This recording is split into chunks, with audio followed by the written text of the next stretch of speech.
Zoti kryetar, që ju jeni një shkelës konstant i kushtetutës dhe të rregullores kuvendit, për këtë nuk kam asnjë dyshim, sepse e keni me vendim të gjykatës kushtetuese të Republikës së Shqipërisë. Por që të bëni këtu se kur harroni gjëra, se me demek nuk e kanë mendjen deputetët e opozitës, po them që po ne e kemi vëmendjen në çdo moment.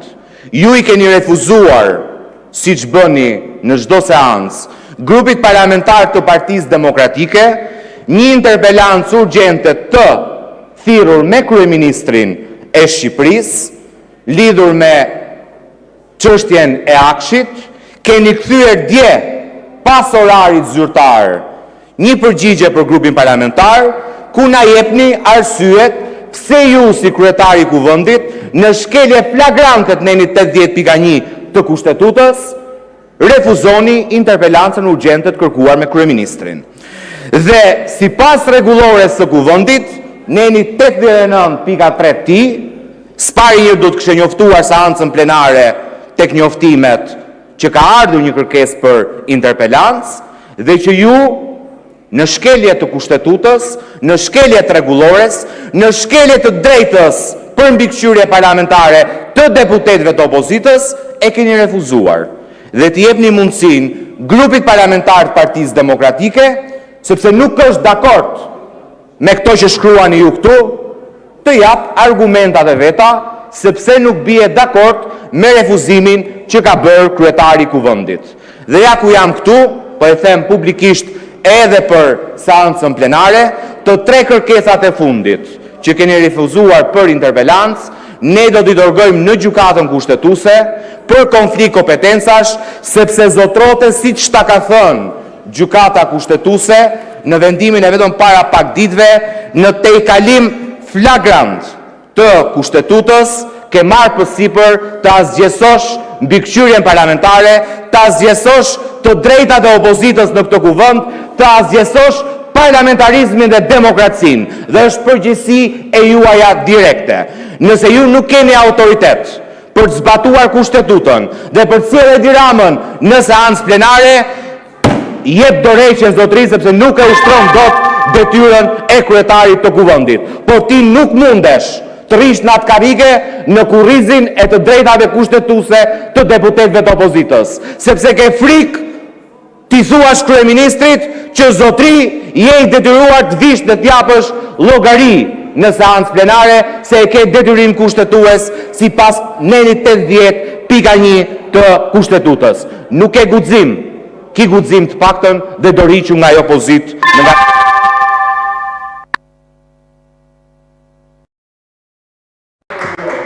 Së pari, tonaliteti nuk ju bën të keni të drejtë, edhe e thëna me ton dhe shkundja e një letre në dorë përsëri nuk ju jep ju të drejtë. Gjithçka, ju lutem, unë nuk ju ndërpreva, ju lutem, ka mundësi? Ka mundësi? Atë që e njoh se më ke qelluar ti me librin e kushtetutës në ditën e parë dhe unë e kapa në ajër dhe pastaj e lexova. Atë kushtetutë përdor, atë që më qelluat ju. E kapa në ajër se ishte kushtetuta e Republikës së Shqipërisë. Atëre, për transparencë të tjerëve, se ju i dini, nuk mendoj që nuk e dini të vërtetën.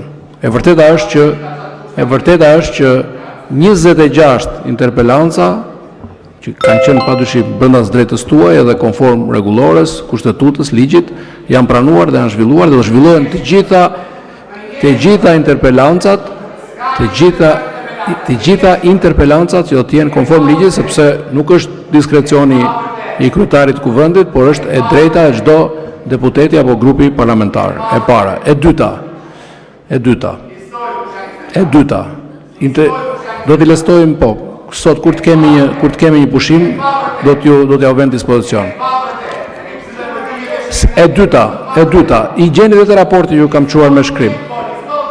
Me shkrim ju kam çuar raportin në përgjigje të gjitha shqetësimeve tuaja dhe e di që mund të jetë e hidhur kur shifrat përballen me shifra, por kjo është demokracia.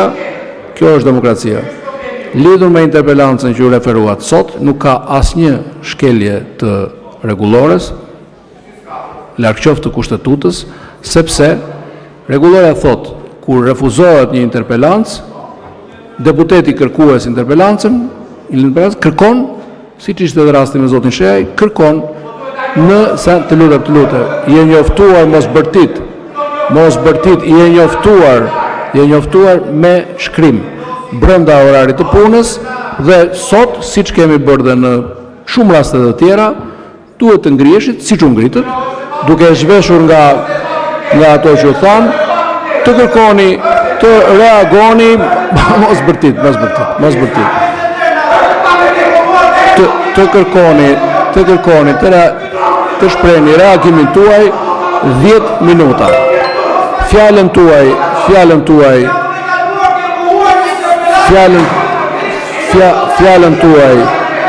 këtu du ta zhvesh natyrisht nga gjithë përmbajtja politike dhe e pavërtet dhe po e marr si kërkesë për të mbajtur 10 minutëshin tuaj nuk është provokim absolutisht. Përkundrazi, unë po u shmangem gjitha provokimeve, sepse s'jam këtu për të rënë prej provokimeve të askujt. Pra, kërkoni, procedura është, zoti Balliu, ullut, lutem. Ulluni, ju lutem. Jo ti do ta marrësh vetëm nëse ta jep rregulloria dhe kryetari i kuvendit. Pra, rregulloria, po.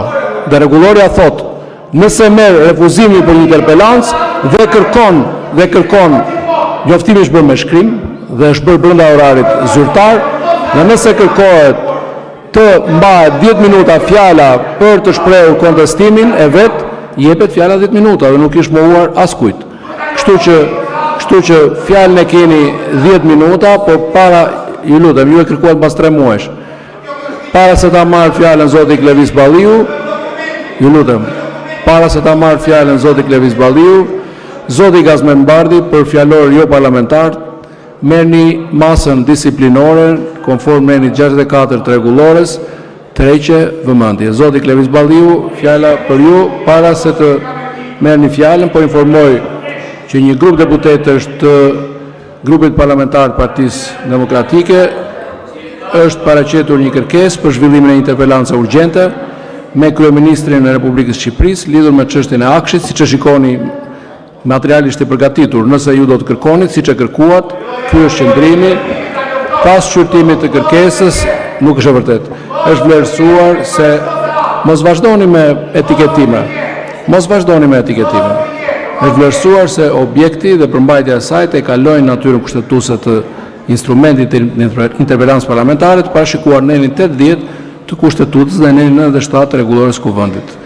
Nga analiza e materialit rezulton se kërkesa nuk lidhet me marrjen e shpjegimeve mbi politika publike apo ushtrimin e funksioneve ekzekutive të Këshillit të Ministrave, por kryesisht me pretendime dhe çështje që aktualisht janë objekt i hetimit penal nga organet kompetente të drejtësisë, konkretisht nga SPAK.